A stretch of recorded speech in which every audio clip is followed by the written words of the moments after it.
So hello everyone. Today we'll be talking about a genetic bone disorder which is called as osteopetrosis. So the goal of our lecture is to know and understand what is osteopetrosis, how it happens, what is the pathophysiology, how we can manage it, or how we can diagnose it. So what is osteopetrosis? तो osteopetrosis अगर word को हम translate करने की कोशिश करें तो उसका लिटरल मीनिंग होता है बोन बिकमिंग स्टोन। और ये क्यों हो रहा होता है? क्योंकि वहाँ पे एबनॉर्मल हार्डनिंग हो रहा होता है और साथ में बोन की डेंसिटी, आप बोल सकते हैं बोन का वॉल्यूम भी बढ़ रहा होता है due to unchecked osteoblast activity.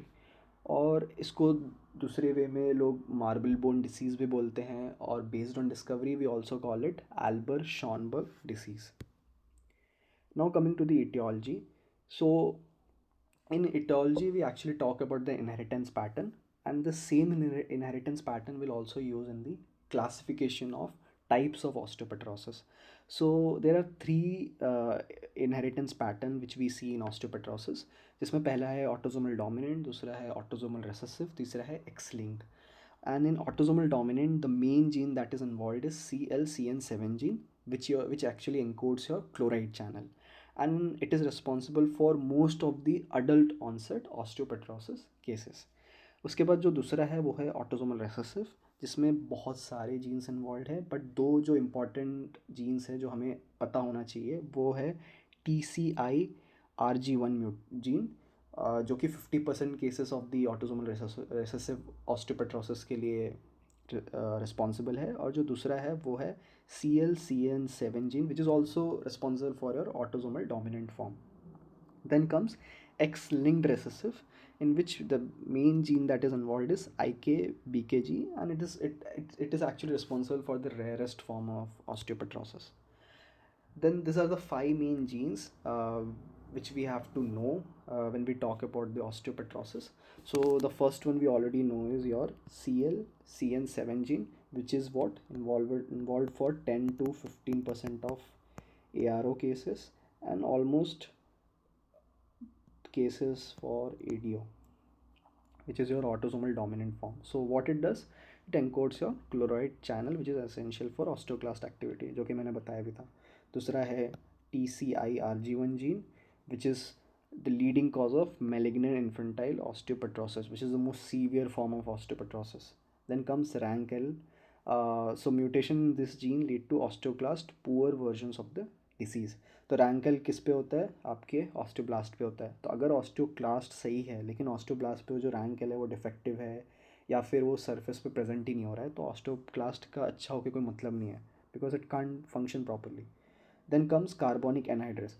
तो कार्बोनिक एनहाइड्रेस जीन में भी अगर कोई एंजाइम में भी कोई डिफेक्ट होता है तो वो भी ऑस्टियोपेट्रोसिस कॉज कर सकता है, because it is very important for your osteoclast activity. तो कार्बोनिक एनहाइड्रेस करता क्या है? CO2 प्लस H2O को HCO3 में, मतलब बेसिकली बाइकार्बोनेट में कन्वर्ट करने में हेल्प करता है. तो ये बहुत ही इंपॉर्टेंट एंजाइम है जो कि आपके लंग्स में, किडनी में, बोन्स में नीडेड है.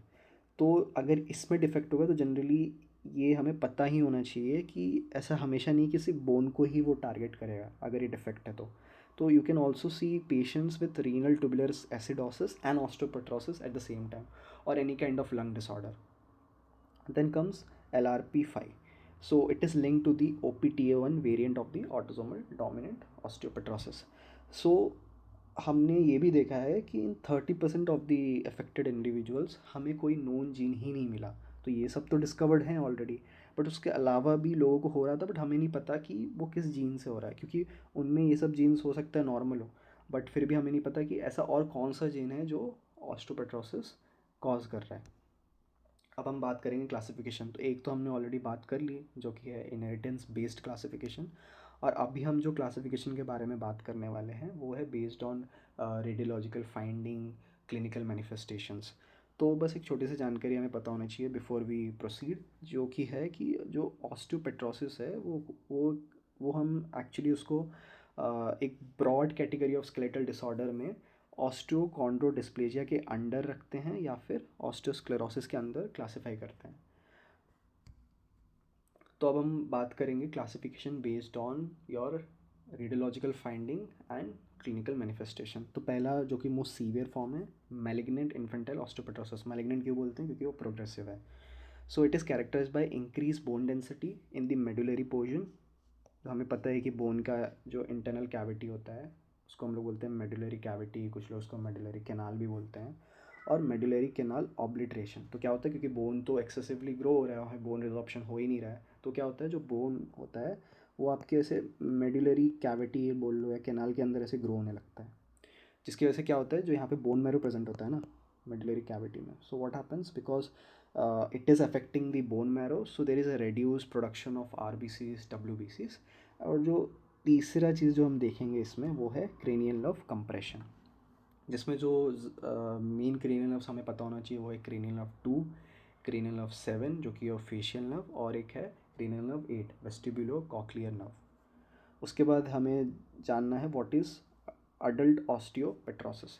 सो जनरली जो अडल्ट ऑस्टियोपेट्रोसिस होता है वो मोस्टली एसिम्प्टोमेटिक होता है, और हम इसको भी दो पार्ट्स में क्लासीफाई करते हैं, जिसमें जो टाइप 1 है वो कम सीवियर है और जो टाइप 2 है वो बहुत ही ज़्यादा सीवियर है। तो ये 5 कैरेक्टरिस्टिक फीचर्स से हम टाइप 1 और टाइप 2 को डिफ्रेंशिएट कर सकते हैं। तो स्कल स्क्लेरोसिस में जो टाइप 1 है वो एक्चुअली वॉल्ट पे दिखेगा, और जो टाइप 2 स्कल के बेस पे दिखेगा हमें। स्पाइन टाइप 1 में इन्वॉल्व नहीं होता है, बट टाइप 2 में हमें दिखता है सैंडविच अपीयरेंस। देन पेल्विस अगर हम देखें तो आपको कोई एंडोबोन नहीं दिखेगा वहाँ पे, बट टाइप 2 में आपको एंडोबोन दिखेगा। फ्रैक्चर रिस्क जो टाइप 1 में वो कम होता है, बट टाइप 2 में बहुत हाई होता है। और सीरम एसिड फॉस्फेट जो होता है वो टाइप 1 में नॉर्मल होता है, या फिर हो सकता है कि थोड़ा सा एलिवेट हुआ हो, लेकिन टाइप 2 में बहुत ही ज़्यादा हाई होता है। तो ये 5 कैरेक्टरिस्टिक के बेसिस पे आप इजीली टाइप 1 और टाइप 2 को डिफ्रेंशिएट कर सकते हैं। अभी हम बात कर रहे थे regarding sandwich pattern in type 2 autosomal dominant ऑस्टियोपेट्रोसिस। तो यहाँ पे एक CT स्कैन है जिसमें आप देख सकते हो, यहाँ पे स्क्लेरोटिक बैंड्स दिख रहे हैं हमें एंड प्लेट्स पे ऑफ अ वर्टिब्रल बॉडी। तो ये क्यों है? Because there is accumulation of excess osteoid. Osteoid क्या है? एक सॉफ्ट इमेच्योर फॉर्म है बोन का, बाद में वहाँ पे मैट्रिक्स का डिपोजिशन होगा और फिर वो आगे चल के मेच्योर बोन बनता है। तो ये जो आप देख रहे हो एक्चुअली एक्सेसिवली ऑस्टियोइड जो है उसके डिपोजिशन की वजह से हमें स्क्लेरोटिक बैंड्स दिख रहे हैं। अब हम बात करते हैं पैथोफिजियोलॉजी से। सो पैथोफिजियोलॉजी के अंदर जाने से पहले हम ये पहले देखते हैं कि ऑस्टियोक्लास्टोजेनेसिस क्या होता है और बोन रिजॉर्प्शन क्या होता है। तो ऑस्टियोक्लास्टोजेनेसिस में क्या हो रहा होता है जनरली, कि मान लो कि लेट्स से कि जो आपका ब्लड है उसमें जो कैल्शियम का जो लेवल है वो कम हो गया, तो क्या होगा, जब कैल्शियम का लेवल लो होता है तो क्या रिलीज़ होता है? आपका पैराथायरॉयड हार्मोन, जो कि हमने यहाँ पे बात किया। तो ये जो पैराथायरॉयड हार्मोन है ये जाके आपके ऑस्टियोब्लास्ट को एक्टिवेट करेगा। अब ये ऑस्टियोब्लास्ट जो होंगे अपने रैंक एल लिगेंड्स को एक्सप्रेस करेंगे, प्लस ये एक और चीज़ रिलीज़ करेंगे जिसको हम बोलते हैं मैक्रोफेज कॉलोनी स्टिमुलेटिंग फैक्टर, जो कि आपके नए ऑस्टियोक्लास्ट को बनाने में हेल्प करेगा। प्लस ये जो रैंक एल है ये ऑस्टियोक्लास्ट के सर्फेस पे ऐसे रैंक ऐसे रहते हैं, तो ये जो रैंक है ये जाके और रैंक एल से बाइंड करेंगे और ऑस्टियोक्लास्ट को एक्टिवेट करेंगे, जिससे बोन रिजॉर्प्शन होता है। अगर हम ऑस्टियोक्लास्ट के लेवल पे देखें कि कैसे हो रहा होता है, तो ये एक ऑस्टियोक्लास्ट सेल है, और आप देख सकते हो कि ये आपका क्लोराइड चैनल है जो कि आपके क्लोराइड को अंदर ले रहा है और बाइकार्बोनेट को बाहर पुश कर रहा है। अभी हम देखेंगे क्यों कार्बोनिक एनहाइड्रेस क्लोराइड चैनल का इतना ज़्यादा इंपॉर्टेंस है इन दिस कंडीशन। तो आप देख सकते हो कार्बोनिक एनहाइड्रेस जो है that is converting your CO2 and water into carbonate, bicarbonate and hydrogen ion. So this bicarbonate is very important for taking chloride inside. अगर यही कम होगा तो क्लोराइड अंदर आ भी नहीं सकेगा। और सेम वे ये चैनल भी इंपॉर्टेंट है, क्योंकि अगर ये चैनल फंक्शन नहीं करेगा so chloride won't come in and the resorption won't take place. साथ में will also see V80 what is V80 which is nothing but vacuolar type ATPase, जो कि ये जो हाइड्रोजन आयन जो सेल के अंदर हुआ है उसको बाहर इस क्लेफ्ट में बोल लो या फिर एक पिट में पुश करता है। और साथ में जो CIC7 है वो इस क्लोराइड को पुश करेगा in this pit. Then we have an important enzyme which is called cathepsin K. Now cathepsin K is very important for breaking down this bone matrix. Also other enzyme which are important is matrix metalloproteinase, 9, then we have membrane type 1 and trap which is called tartrate resistant acid phosphatase. And this trap याद रखना ये बहुत ही ज़्यादा important होता है आपके lab findings में भी। तो जब आप डायग्नोस करने की कोशिश कर रहे होगे तो ये जो ट्रैप होगा वो काफ़ी हेल्पफुल होगा ये बताने के लिए कि बंदे को ऑस्टियोपेट्रोसिस है कि नहीं, और अगर है भी तो कौन से टाइप का। तो क्या हो रहा होता है कि ये जो सारे एंजाइम्स हैं यहाँ पे बोन मैट्रिक्स को ऐसे ब्रेक कर रहे हैं और ये आप देख रहे हो फ्रैगमेंट्स बन रहा है। फिर ये जो फ्रैगमेंट्स होते हैं, ये जो ऑस्टियोक्लास्ट है वो उसको अंदर लेता है वेसिकल्स के फॉर्म में और फिर उसको बाहर पुश कर देता है into blood, and this process is called transcytosis. तो ऐसे ही ऑस्टियोक्लास्ट की एक्टिविटी होती है। और ये जो चीज़ आप देख रहे हो एज दैट सीलिंग जोन, ये बस हेल्प करते हैं ऑस्टियोक्लास्ट को अच्छे से बोन पे चिपकने के लिए और अपना नॉर्मल फंक्शन कैरी ऑन करने के लिए। तो हमने ये तो देख लिया कि ऑस्टियोक्लास्ट कैसे इंड्यूस हो रहा है, कैसे वो एक्टिवेट हो रहा है, और साथ में ऑस्टियोक्लास्ट कैसे काम कर रहा होता है। तो अब मान लो कि कोई भी जीन डिफेक्ट, आप क्लोराइड चैनल ले लो, आप कार्बोनिक एनहाइड्रेस का इशू ले लो, आप रैंकेल का ले लो, तो अगर वो सब काम नहीं करेंगे तो पहला चीज़ क्या हम देखेंगे, स्ट्रक्चरल फ्रेजिलिटी। तो even though bone formation excessively हो रहा है, बट जो बोन एक्सेसिवली फॉर्म हो रहे हैं वो इमेच्योर हैं, स्ट्रॉन्ग नहीं है, जिसकी वजह से क्या होगा, वो हेल्दी बोन नहीं है, तो वो काफ़ी ब्रिटल होते हैं, तो वो ईजिली ब्रेक हो सकते हैं। तो इसलिए जनरली जिनको ऑस्टोपेट्रोसिस होता है उसमें हम पैथोलॉजिकल फ्रैक्चर्स बहुत देखते हैं, और इवन वो मोर प्रोन होते हैं फ्रैक्चर्स को लेके। Then marrow obliteration. Now marrow obliteration can also be present in adult but in the most severe form. But generally हम जब देखते हैं तो वो malignant infantile osteopetrosis में ज़्यादा दिखता है marrow obliteration. Then comes hematological complication, जो मैंने बताया कि marrow obliteration होगा, bone marrow की activity डिस्टर्ब होगी, जिसकी वजह से RBCs, WBCs, प्लेटलेट्स कम बनेंगे।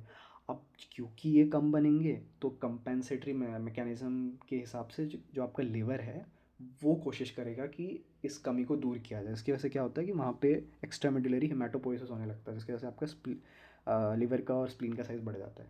Then comes neurological compression. तो मैंने जैसे बताया था कि जो आपका क्रेनियल नर्व 2 है, क्रेनियल नर्व 7 है, क्रेनियल नर्व 8 है, वो जिस फोरामिन से पास होते हैं वो काफ़ी नैरो होते हैं। तो इवन अगर थोड़ा सा भी बोन ग्रोथ हुआ वहाँ पे, so what will happen, it will make that foramen so narrow that it will start compressing and damaging those cranial nerves. So आपका जो cranial nerve है वो क्योंकि compress हो रहे हैं, डैमेज हो रहे हैं, because of that you will see blindness, deafness and facial paralysis. And finally comes the modeling defects. So modeling defects में मोस्टली हम जो बात कर रहे हैं वो रिलेटेड है टाइप 2 अडल्ट ऑस्टियोपेट्रोसिस को लेके, जिसमें हम देखते हैं एंडोबोन फॉर्मेशन और एलन मायर फ्लास्क डिफॉर्मिटी। तो कुछ ऐसे बहुत कॉम्प्लेक्स टर्म नहीं है। एलन मायर फ्लास्क डिफॉर्मिटी एक्चुअली वो जो शेप होता है वो ऐसे फ्लास्क शेप में रहता है, जिसकी वजह से उसको नाम दिया गया है। तो ये जो सीटी हम देख रहे हैं, ये हम देख रहे हैं मैरो मेडुलरी ऑब्लिटरेशन का। तो इसमें आप देख सकते हो कि ये मेडुलरी कैविटी या कैनाल है, वहाँ पे कैसे ये बोन ग्रोथ हो रहा है। यहाँ पे नैरो हो चुका है, यहाँ पे तो ऑलमोस्ट पूरा ख़त्म ही हो गया है। So this is what we call as medullary obliteration. अब हम बात करेंगे क्लिनिकल फीचर्स की, जिसमें हम पहले बात करेंगे जनरल स्केलेटल मैनिफेस्टेशंस, फिर हम हेमाटोलॉजिकल न्यूरोलॉजिकल मैनिफेस्टेशंस के बारे में ही बात करेंगे।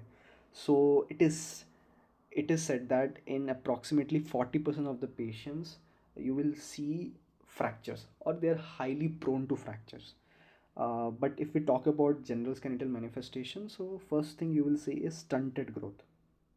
हाइट उनकी छोटी है, या आप बोल सकते हैं कि नॉर्मली सेम एज ग्रुप के हिसाब से एम्पल हाइट नहीं है। देन बोन पेन, और उसके बाद होता है स्कोलियोसिस। नो स्कोलियोसिस जो होता है वो भी अडल्ट ऑनसेट में ज़्यादा कॉमनली देखा गया है। देन ऑस्टियोआर्थराइटिस, क्योंकि ऑब्वियसली वहाँ पे जो बोन है उनका एक्सेसिव ग्रोथ हो रहा है, बोन स्ट्रॉन्ग है नहीं, जिसकी वजह से क्या होता है कि जॉइंट्स पे प्रेशर आता है और कार्टिलेज का वेयरिंग एंड टेयरिंग होने लगता है। तो लेटेस्ट स्टेजेस में ऑस्टियोआर्थराइटिस होता है। एंड ऑस्टियोमाइलाइटिस क्यों, क्योंकि भाई अगर मैरो मेडुलरी ऑब्लिटरेशन हो रहा है और bone marrow function is not happening properly, because of that there is actually low WBCs, and this low WBCs can actually increase the risk of osteomyelitis. And it is said that in 10% of the patients of osteopetrosis you will actually see osteomyelitis. Then in hematological and immunological features, first thing you will see is pancytopenia and anemia, which you already know why. क्योंकि medullary ऑब्लिट्रेशन हो रहा है, bone marrow का function disturb हो रहा है, जिसकी वजह से पैनसाइटोपिनिया एनीमिया हो रहा है। एक्स्ट्रा मेडुलरी हेमाटोपोएसिस भी हमें पता है क्यों हो रहा है।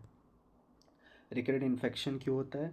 क्योंकि जो आपका वाइट ब्लड सेल प्रोडक्शन है वो इम्पेयर हो चुका है, और फंक्शन भी।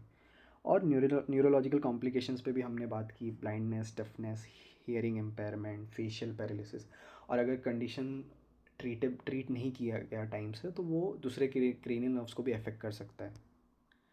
Then will talk about the subtype specific features of osteopetrosis. तो अभी हम क्या कर रहे हैं, जो क्लिनिकल प्रेजेंटेशन है उसको डिफर कर रहे हैं दो फॉर्म में, जो कि है infantile, malignant infantile osteopetrosis and your adult osteopetrosis.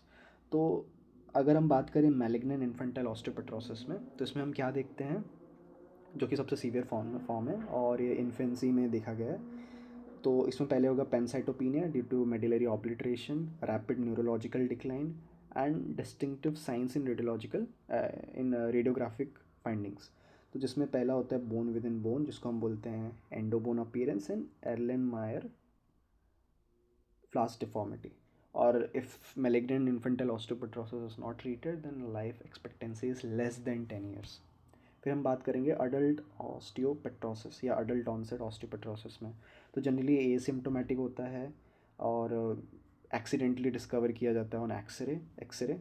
और क्लिनिकल फीचर्स बहुत हो सकते हैं, बट मोस्टली जो कॉमन है वो है फ्रैक्चर्स एंड स्कोलियोसिस। एंड इसको भी हमने जैसे डिस्क्राइब किया कि दो पार्ट में डिवाइड किया गया, टाइप 1 जो कि कम सीवियर होता है, और टाइप 2 में याद रखना कि sandwich appearance is highly related to type 2 adult osteopetrosis. और इवन जो हम स्कल वॉल्ट के बारे में बात करें, तो जो टाइप 2 होता है उसके बेस में होता है, लेकिन जो टाइप 1 है उसके वॉल्ट पे हम स्क्लेरोसिंग देखते हैं। फिर हम बात करेंगे डायग्नोसिस की।